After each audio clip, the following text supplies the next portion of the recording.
You're watching Satluj TV News. I'm Angus Scott in London. Across the world, rallies have taken place in support of the people of Gaza as the war intensifies in the Middle East.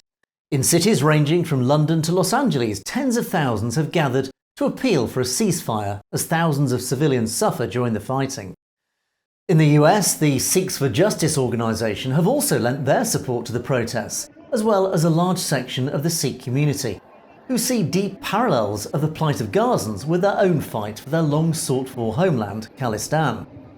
In Vancouver, thousands gathered in a similar rally, where representatives of Sikhs for Justice spoke to the crowds, highlighting the similarities between Sikh oppression under Indian rule for decades, including the several genocides perpetrated upon them by the Indian state, with that of those suffered by Gazans under Israel. Our reporter, James Cousineau, was on the scene. Well, we're here in Surrey, British Columbia, Canada, part of Metro Vancouver. I'm James Cousineau with ProPix Canada Media.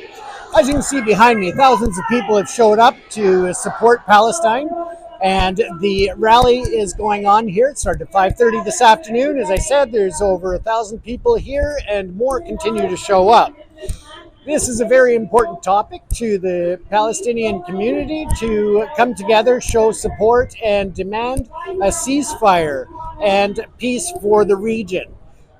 In a couple of weeks, I am due to head to the region as a volunteer EMT and will be there in non-judgment of any political side, but strictly as a volunteer to help those civilians who are in need of first aid and medical assistance to get them to the hospitals.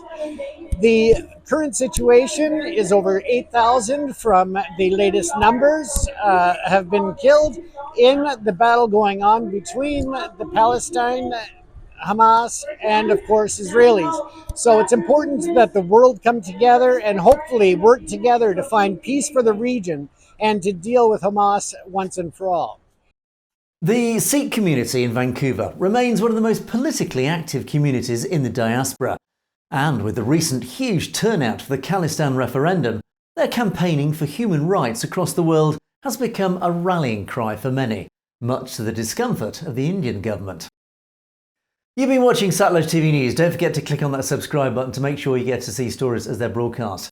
And of course, if you have any opinions on any of our news stories, you can comment below, or indeed drop us a direct message at satlujtv.com. We would love to hear from you. In the meantime, thanks for watching for Satluj TV News. I'm Angus Scott in London.